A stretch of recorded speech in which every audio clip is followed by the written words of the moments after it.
Isn't that just interesting? First of all, what is that name? And second, no, Miroslav Shaton didn't play for the New Jersey Devils. That would have been way too perfect. But Shaton did end up with 66 points for the 2006 season. So, I don't know what that's telling us. In a Game 7 again, it's Justin Williams.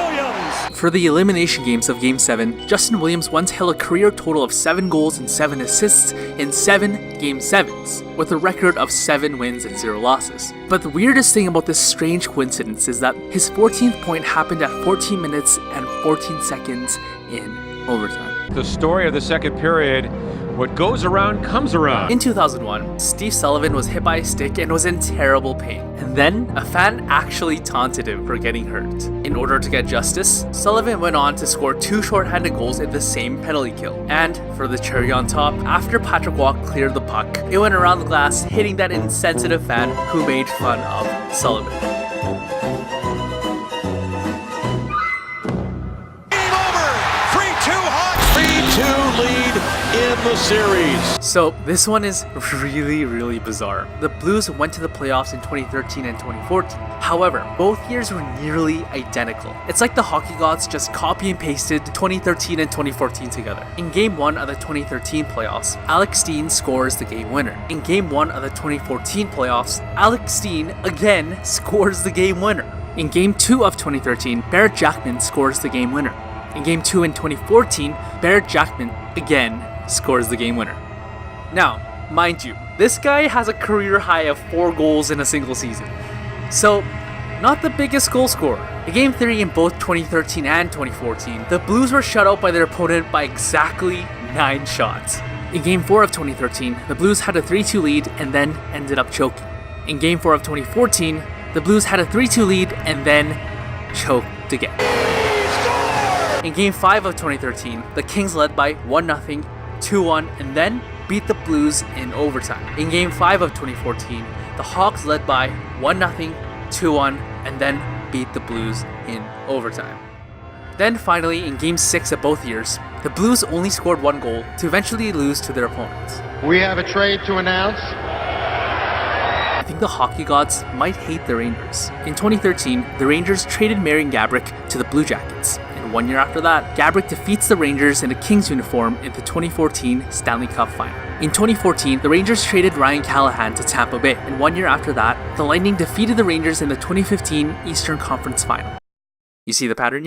In 2015, the Rangers traded Carl Hagelin to Anaheim. 1 year after that, somehow he ended up with the Pittsburgh Penguins, and they easily beat the Rangers in the first round of the 2016 playoffs. Finally, in 2016, the Rangers trade Derek Brassard to Ottawa, and then 1 year after that, he scores the series-changing goal for Ottawa in Game 5, eventually going on to defeat the Rangers in the second round of the 2017 playoffs. Henrik Sedin.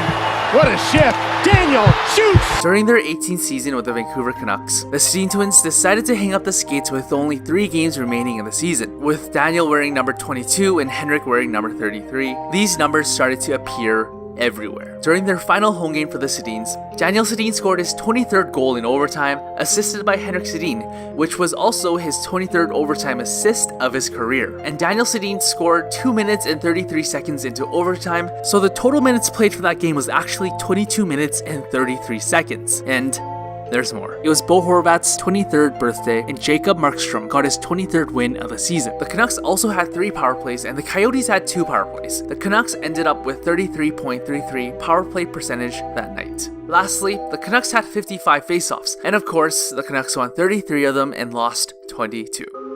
And thank you very much for how you've treated me.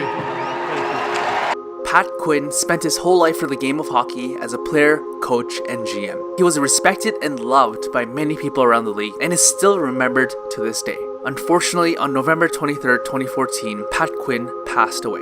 He wore number 23 for the Leafs. Few days after the tragic news, the Maple Leafs held a Pat Quinn night for their 23rd game of the season, and people say this was the night where Pat Quinn was inside the arena.